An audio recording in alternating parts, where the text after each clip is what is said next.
Antes de mergulharmos nesta história de superação, curta, comente e compartilhe, pois tenho certeza que este conteúdo vai te ajudar de alguma forma. Hoje vamos entender como a vida de Lindomar Castilho pode nos ajudar nos dias atuais. Sabe, toda pessoa tem algo a ensinar, sabia disso?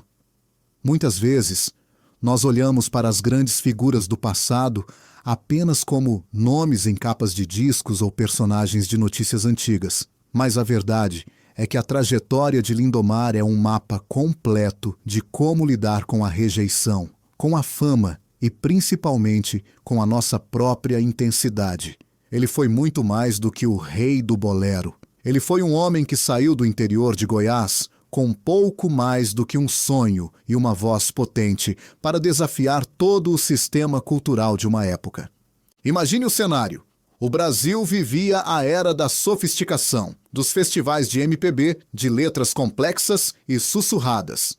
E então surge Lindomar, cantando as dores do povo, as traições, os amores viscerais e as verdades que ninguém queria dizer em voz alta. Ele foi amado por milhões e desprezado por uma elite que o chamava de cafona. E é exatamente aqui que a nossa lição começa. E o que eu posso dizer que podemos aproveitar disso? Você que talvez passe pelo problema da insegurança hoje, ou que se sente limitado por causa da sua origem simples, ou por não ter estudado nas melhores escolas. Preste atenção no que o Lindomar fez. No início, muita gente dizia que ele não teria chance. Diziam que seu estilo era ultrapassado, antes mesmo de começar. Mas ele não tentou se transformar em outra pessoa. Ele não tentou imitar os cantores da moda para ser aceito. Pelo contrário, ele dobrou a aposta na sua própria identidade. Da mesma maneira que ele fazia, você pode fazer hoje. Entenda que a sua estranheza, aquilo que as pessoas apontam como diferente em você, é onde reside o seu maior poder de mercado. A insegurança só vence quando você tenta ser uma cópia de alguém bem-sucedido. Quando você assume sua origem, sua voz e seu jeito, você se torna incomparável. Lindomar não era o melhor cantor técnico do mundo, mas ele era o único Lindomar Castilho. E isso valia milhões. Sabe, conforme o sucesso dele crescia, o julgamento também aumentava. Ele se tornou o alvo preferido dos críticos. E o que eu posso dizer que podemos aproveitar disso? Agora vamos usar isso para você, que tem um medo paralisante do julgamento alheio ou da exposição. Sabe aquele projeto que você não tira da gaveta porque tem medo do que os vizinhos ou os colegas de trabalho vão comentar? Lindomar enfrentou o país inteiro o rotulando. Ele foi chamado de brega, como se isso fosse um crime. Mas ele descobriu um segredo que eu quero te contar agora. O julgamento da elite não paga as suas contas, mas a lealdade do seu público, sim.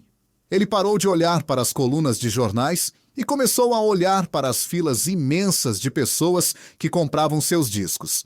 Da mesma maneira que ele fazia, você deve fazer. Escolha quem você quer agradar.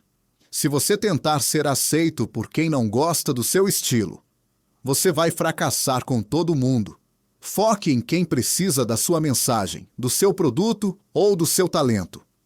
O medo do julgamento morre quando você percebe que a opinião de quem não constrói nada com você é absolutamente irrelevante. Antes que eu esqueça, e a gente continue para a parte mais pesada sobre como nossas emoções podem nos salvar ou nos destruir, baixe o PDF que está logo nos comentários fixados aqui abaixo do vídeo. Eu preparei um guia para te ajudar a blindar sua mente contra essas críticas que a gente discutiu agora. Mas a vida não é feita só de aplausos. Lindomar era um homem de uma intensidade emocional que pouca gente conseguia carregar.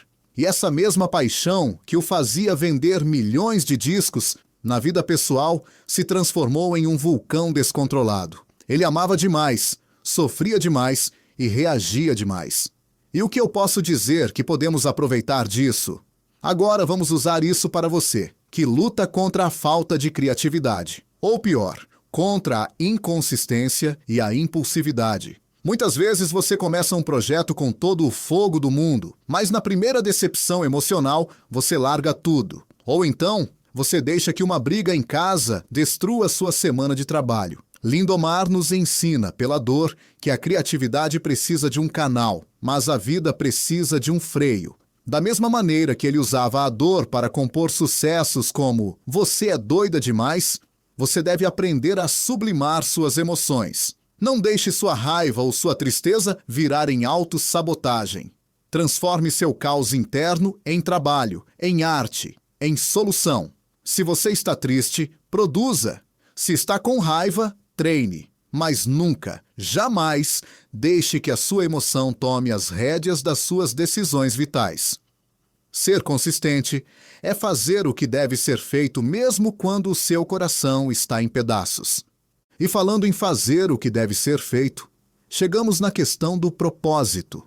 Lindomar sabia que sua música era um serviço. Ele cantava para o caminhoneiro solitário na estrada, para a mulher que trabalhava o dia todo, e queria se sentir rainha por 3 minutos, ouvindo um bolero. Ele tinha uma conexão humana que transcendia a técnica. E o que eu posso dizer que podemos aproveitar disso? Você que sente que está perdido, que procrastina porque não vê sentido no que faz. Talvez você esteja focado demais em si mesmo.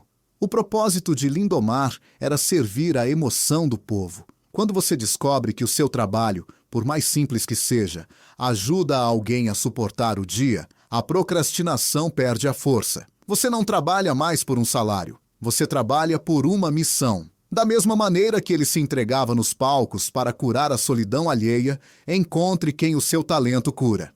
A solidão ou a timidez crônica diminuem quando você foca em ajudar o outro. Lindomar Castilho alcançou o topo, caiu, enfrentou o abismo e sobreviveu para contar a história.